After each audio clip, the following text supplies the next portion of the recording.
नमस्कार विद्यार्थी मित्रांनो, सर्वांचं स्वागत आहे आपल्या MPSC टाइम्स या यूट्यूब चॅनलमध्ये. तर 1 डिसेंबर 2023चे कंबाईनसाठीचे हे स्टडी टार्गेट असतील.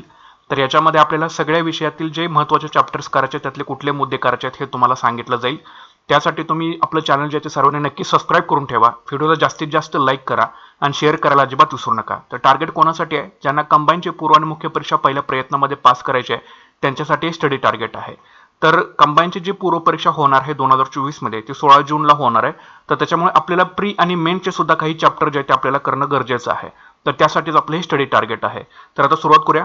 तर बघा, अर्थशास्त्र हा विषय आहे. तर अर्थशास्त्रासाठी तुम्हाला एकूण 2 संदर्भ पुस्तकं जे आहेत ते वापरायचे आहेत. एक म्हणजे किरण देसलेंचा भाग 1 आणि रंजन कोळंबे, प्लस याच्यासोबत तुम्हाला मी कालच्या व्हिडिओमध्ये सांगितलेले की जे बेसिक बुक्स आहेत स्टेट बोर्डचे, तर ते सुद्धा तुम्ही साईड बाय साईड त्याच्या नोट्स बनवायला किंवा तुम्हाला पुस्तकाचं नाव सुद्धा सांगितलेलं त्यातून तुम्ही डायरेक्ट वाचायला सुरुवात करू शकता.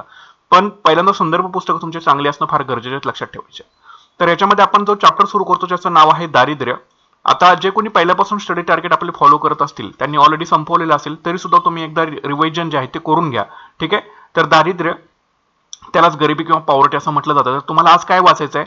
तर दारिद्र्य मोजण्याचे आंतरराष्ट्रीय निर्देशांक. दारिद्र्य मोजण्याचे आंतरराष्ट्रीय निर्देशांक. तर याच्यामध्ये एकूण 4 मुद्दे आहेत. शाश्वत विकास ध्येय 1 आणि 2, HPI आणि MPI, आंतरराष्ट्रीय दारिद्र्य रेषा आणि दारिद्र्य तफावत निर्देशांक.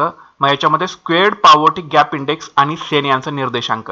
तर हे तुम्हाला कोळंबेंच्या पुस्तकामध्ये हे डिटेलमध्ये तुम्हाला सगळ्या गोष्टी ज्या असतील ते मिळून जातील.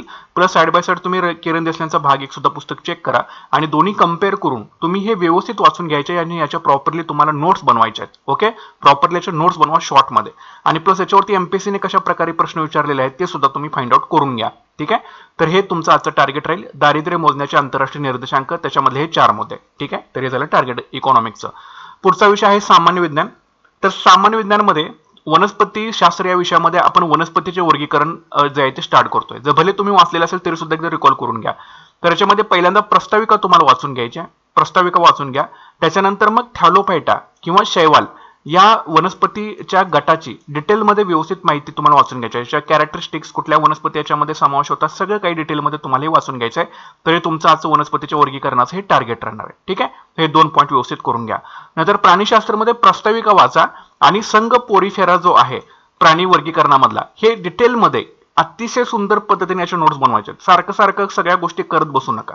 ठीक आहे. एकदाच बनवा, पण प्रॉपरली सगळे सोर्सेस वापरून याच्या प्रॉपरली नोट्स बनवायच्या प्रत्येक गटाच्या, कारण प्रश्न फिक्स येतात त्याच्यावर. कुठल्या प्राण्यांचा समावेश आहे, कुठल्या कॅरेक्टरिस्टिक्स आहेत, कॅरेक्टरिस्टिक्स आणि त्यामध्ये समावेश असणारे प्राणी आणि त्याचे पडणारे उपसंघ, अशा प्रकारे हे वर्गीकरण जास्त ते आपल्याला क्लिअर करायचं असतं. त्याच्यामुळे व्यवस्थितरित्या याच्यावर नोट्स बनवा. पोरिफेराचे तुमचं टार्गेट राहील. मानवी पचन संस्था तुम्ही आय होप ऑलरेडी याच्या आधी वाचलेलं असेल तर ती तुम्हाला कंटिन्यूस आता आजपासून तुम्हाला ठेवतोय. तरी पचन संस्था व्यवस्थितरित्या वाचायला सुरुवात करा. वाचला असेल तर याची पुन्हा एकदा रिव्हिजन करा. रसायनशास्त्रामध्ये अणुची संरचना चॅप्टर आपण सुरू करतो. याच्यामध्ये अणुसिद्धांत, मग याच्यामध्ये डाल्टनचा अणुसिद्धांत, जे थॉम्सन यांचं प्लम पुडिंग मॉडेल, रुदरफोर्ड यांची केंद्रकीय अणु प्रतिकृती, निल्स बोर याचं स्थायी कक्षा अणुप्रारूप कसं आहे, बोर व बरी यांचे इलेक्ट्रॉनचे वेगवेगळ्या कक्षांमधील वितरण कसं आहे.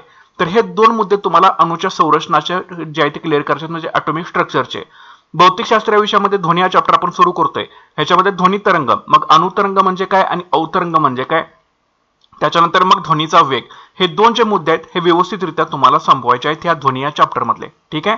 तर हे झालं तुमचं सामान्य विज्ञानचं टार्गेट. आता कशातून करणार? दीपस्तंभ पब्लिकेशनचं सामान्य विज्ञानचं पुस्तक घ्या. प्लस सचिन भस्के सुद्धा तुम्ही तो वापरू शकता. पण अल्टरनेटिव्ह आहे तो ऑप्शनल तुम्हाला मी सांगतोय.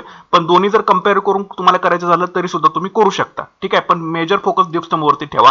ठीक आहे. आणि त्याला जोड फक्त सचिन भस्केची द्या, प्लस लुसेंटचं सामान्य विज्ञानचं पुस्तक. हे 3 जरी पुस्तकं तुम्ही परफेक्ट केली तरी सुद्धा तुमचा सामान्य विज्ञानचा स्कोर जो आहे तो अतिशय सुंदर पद्धतीने होणार आहे. ठीक आहे. मात्र बेस्ट होताना दीपस्तंभ पब्लिकेशनचा बेस्ट ठेवायचा आणि व्हॅल्यू ॲडिशनसाठी सचिन भस्के आणि लुसेंटचं पुस्तक तुम्ही वापरायचं आहे. ठीक आहे. तर हे तुमचं टार्गेट राहील आजचं सामान्य विज्ञानचं व्यवस्थितरित्या करून घ्या. त्याच्यानंतर पुढचा विषय आहे राज्यशास्त्र आणि पंचायत राज. राज्यशास्त्रामध्ये घटनेची निर्मिती आपण चॅप्टर सुरू करतोय. ठीक आहे. तर याच्यामध्ये घटना समितीची संरचना प्रॉपर वाचून घ्या. घटना समितीचं कामकाज वाचून घ्या. घटना समितीच्या समित्याबद्दलची माहिती व्यवस्थित वाचून घ्या. घटना समितीची संरचना, घटना समितीचे कामकाज आणि घटना समितीच्या समित्या डिटेलमध्ये वाचायच्या आणि प्रॉपरली त्याच्या शॉर्ट नोट्स बनवायच्या. शॉर्ट नोट्स बनवायच्या नंतर पुस्तक हातामध्ये घेण्याची काही गरज पडली नसली पाहिजे तुम्हाला. ठीक आहे. तर संदर्भ पुस्तक बघा, एम लक्ष्मीकांत आणि रंजन कोळंबे, हे दोन्ही कंबाईन करून वाचा, काही सुद्धा प्रॉब्लेम होत नाही. ठीक आहे, कारण दोघांमध्ये डाटा जास्त काही वेगळा नाहीये. जर वेगळा मिळाला तर तिथेच फक्त व्हॅल्यू ऍडिशन तुम्ही करायची आहे. ओके, तर हे तुम्ही 3 मुद्दे करायचे घटनेच्या निर्मितीमधले. आणि पंचायत राजमध्ये 73वी घटना दुरुस्ती आपण चॅप्टर ठेवतोय. ह्याच्यामधली सर्व कलम किंवा अनुच्छेद आतापर्यंत तुम्ही ऑलरेडी पाठ केलेले असतील, पण पुन्हा एकदा रिवाइज करून घ्या. ठीक आहे, तर हे तो आपलं टार्गेट राहील पॉलिटी आणि पंचायत राजमध्ये. पुढचा विषय आहे भूगोल. भूगोलामध्ये मग पुन्हा 3 विषय येतील: महाराष्ट्राचा भूगोल, भारताचा भूगोल आणि जगाचा भूगोल. भारताच्या भूगोलामध्ये महाराष्ट्राची प्राकृतिक रचना, याच्यामध्ये कोकण विभाग तुम्ही व्यवस्थित पुन्हा एकदा याची वाचून घ्या. जे नवीन असतील ज्यांना फॉलो करायचं आहे त्यांनी कोकण विभाग व्यवस्थितरित्या संपवून त्याच्यावरच्या नोट्स बनवा आणि कशा प्रकारे प्रश्न विचारलेले आहेत आयोगानं ते एकदा फाइंड आउट करून घ्या. भारताच्या भूगोलामध्ये भारताची प्राकृतिक रचना आपण सुरू करतोय. त्याच्यामध्ये सुद्धा उत्तरेकडील पर्वतीय प्रदेश, उत्तर भारतीय पर्वतीय प्रदेश आणि हिमालयीन पर्वत हा जो मुद्दा आहे हा व्यवस्थितरित्या वाचून याचे नोट्स बनवा प्रॉपरली.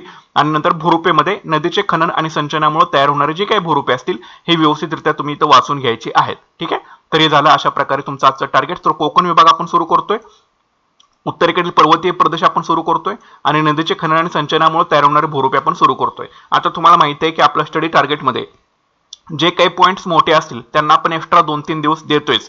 तर त्याच्यामुळे तुम्हाला वेळ सुद्धा दिला जाईल. असं नाही की समजा आज नाही संपलं तर उद्या तुम्हाला वेळ मिळणार नाही. जे मला मोठे पॉईंट वाटते त्याला तुम्हाला 2-3 दिवस एक्स्ट्रा मी देणारच आहे. तर त्याच्यामुळे पण आज वाचून घ्यायचा प्रयत्न करा सर्वांनी. ठीक आहे, भले नाही समजलं पण 1-2 वेळा रिडिंग होऊ दे तुमचं. ठीक आहे, नंतर उद्या तुम्ही व्यवस्थित अजून ते वाचू शकता. म्हणजे जर जितक्या वेळा वाचाल तितक्या वेळा तुमची उजनी जी आहे ते होणार आहे. तर संदर्भ पुस्तक बघा: महाराष्ट्राच्या भूगोलासाठी एबी सौदी, कोळंबे किंवा दिवसांपैकी कुठले पुस्तक वापरा. भारताच्या भूगोलासाठी कोळंबे किंवा दिवसांपैकी एक पुस्तक आणि माझी दुसऱ्यांचं पुस्तक इथं वापरायचं आहे. आणि जगाच्या भूगोलासाठी एबी सौदींचं पुस्तक तुम्हाला इथं वापरायचं आहे. ठीक आहे, तरी झालं भूगोलाचं टार्गेट. पुढचा विषय आहे इतिहास. इतिहासामध्ये आपलं ठरले की गांधी युगातील राष्ट्रीय चळवळ आपल्याला संपवायचं आहे कसल्याही परिस्थितीमध्ये. तर याच्यामध्ये हे जे काही महत्वाचे मुद्दे असतील, महत्वाचे जे मुद्दे आहेत हे व्यवस्थितरित्या तुम्ही संपवून घ्या. मग याच्यामध्ये चंपारण्य सत्याग्रह, खेडा सत्याग्रह, रौलेट कायदा, जालियनवाला बाग हत्याकांड, खिलाफत चळवळ आणि असहकार चळवळ हे जे मुद्दे आहेत, एकूण 6 पॉईंट असतील, हे व्यवस्थितरित्या संपवायचे आहेत. त्याच्या व्हॅल्यू ऍडिशन नोट्स तुम्हाला बनवायचे. प्रॉपरली नोट्स बनवा. सारखं पुस्तक हातामध्ये घेऊन इतिहासाचे बसू नका, नंतर तुम्हाला फार लोड येऊ शकतो. त्याच्यामुळे चंपारण्य सत्याग्रह कधी झालं, काय झालं, कुठल्या व्यक्ती समावेश होत्या, काय कार्य होती, सगळे डिटेलमध्ये कोणी स्थापन केलं, सगळ्या डिटेलमध्ये तुम्हाला सत्याग्रहामध्ये कुठल्या व्यक्ती होत्या वगैरे वगैरे वगैरे जी काही त्याची धोरणं वगैरे असतील सगळं एट अ टाइम एका ठिकाणी सगळ्या गोष्टी व्हॅल्यू ऍडिशन नोट्स त्याच्या यायला पाहिजेत. आता यासाठी तुम्ही समाधान महाजन यांचं पहिल्यांदा पुस्तक वापरून घ्या. ज्याच्यामध्ये नोट्स आहेत. व्हॅल्यू ऍडिशनसाठी तुम्हाला ग्रोवर आणि इंडिया स्ट्रगल फॉर इंडिपेंडन्स हे पुस्तक वापरून हे जे सांगितलेले मुद्दे आहेत हे फक्त बघायचे त्याच्यामध्ये काही वेगळं दिलंय का आणि ते पटकन ह्या व्हॅल्यू ऍडिशन नोट्स मध्ये तुम्ही ऍड करायचं. अनिल कटारेचं पुस्तक वापरा, गाठाळ्यांचं पुस्तक वापरा, कारण दोन्ही सुद्धा एकदम कंबाईन करून करतोय महाराष्ट्रात आणि भारताचा इतिहास. ठीक आहे, तर त्याच्यामुळे दोन्ही वेगवेगळे करत बसायचं नाही, एका ठिकाणी सगळे पॉईंट्स घ्यायचे आणि त्याचे व्हॅल्यू ऍडिशन नोट्स तुम्हाला बनवायचे. तर हे तुमचं टार्गेट राहील. त्याच्यानंतर 1 डिसेंबर 2023 ते 31 डिसेंबर 2023 मध्ये तुम्हाला मुख्य परीक्षेचे सुद्धा आपल्याला काही टार्गेट जे आहे ते बघणं गरजेचं आहे. तर याच्यामध्ये बघा, मुख्य असेल किंवा पूर्व असेल, पूर्व परीक्षेला हे सुद्धा विषय आहेतच: गणित आणि बुद्धिमत्ता, चालू घडामोडी. तर गणितासाठी अंतर, वेळ आणि वेग, काळ आणि काम आणि सरासरी हे तुमचं 31 डिसेंबर पर्यंत सगळ्या गोष्टी वाचून पूर्ण व्हायला, वाचून म्हणजे त्यावरचे गणित सोडून हे सगळे तुमचे टाईप सगळे क्लिअर व्हायला पाहिजेत. अंतर, वेळ आणि वेग, काळ आणि काम आणि सरासरी. आणि बुद्धिमत्तेसाठी दिशा, ज्ञान आणि चाचणी आणि घड्याळ हे 2 चॅप्टरचं तुमचं टार्गेट राहील. बुद्धिमत्तेसाठी कधीपर्यंत? डिसेंबर एंडिंग पर्यंत हे सगळं कसल्याही परिस्थितीमध्ये याची प्रॅक्टिस तुमची व्हायलाच पाहिजे. ओके, त्याच्यानंतर चालू घडामोडी जानेवारी, फेब्रुवारी आणि मार्च 2023 या महिन्यातल्या चालू घडामोडी तुम्हाला वाचायच्या आहेत. तर यासाठी तुम्ही परिक्रमाचं मॅगझिन, सिम्प्लिफाईडचं चालू घडामोडीचं पुस्तक, जेके टुडेची वेबसाईट आणि PIB हे सोर्सेस तुम्ही वापरू शकता. नाहीतर तुम्ही आपलं चॅनल सर्वांनी सबस्क्राईब करून ठेवा. याच्यावरती सुद्धा तुम्हाला मी जास्तीत जास्त व्हिडिओ जे असतील हे सगळे ऑथेंटिक सोर्सेस वापरून मी तुमच्यासाठी बनवेन. त्यासाठी तुम्ही चॅनल आपलं सबस्क्राईब करून ठेवणं गरजेचं आहे. ठीक आहे, तर हे तुमचं टार्गेट राहील गणित, बुद्धिमत्ता आणि चालू घडामोडी.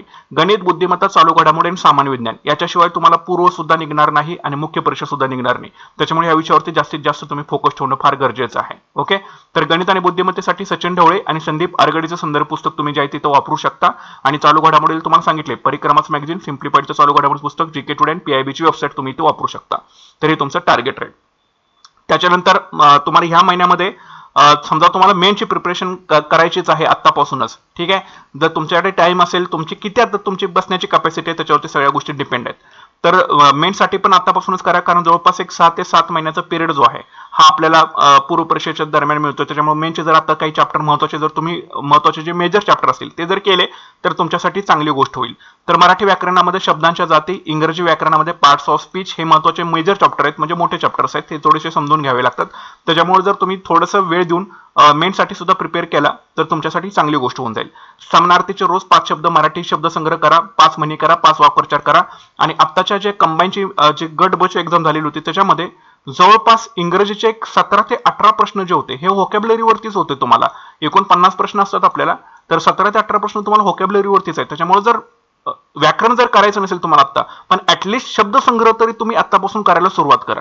ठीक आहे. सिनोनाइम्स 5, इडियम्स अँड फ्रेजेस 5 तुम्हाला रोज करायचे आहेत. जाता येत्या एक नोटबुक बनवा, दिवसाची सुरुवात सिनोनाइम्स वाचून करा किंवा इडियम्स अँड फ्रेजेस वाचून, किंवा रात्री झोपताना सुद्धा तुम्ही हे जे शब्दसंग्रह आहे ते तुम्ही करू शकता. ठीक आहे. पण हे कसं स्कोरिंगचे विषय असतात, म्हणजे जवळपास 17 ते 18 म्हणजे 2 मार्काला एक आपल्याला जो प्रश्न आहे तो आहे, म्हणजे जवळपास एक 35 ते 40 मार्क्सला तुम्हाला हे इंग्रजीवरतीच तुमचे जे आहेत ते शब्दसंग्रह तुम्हाला विचारलेला आहे.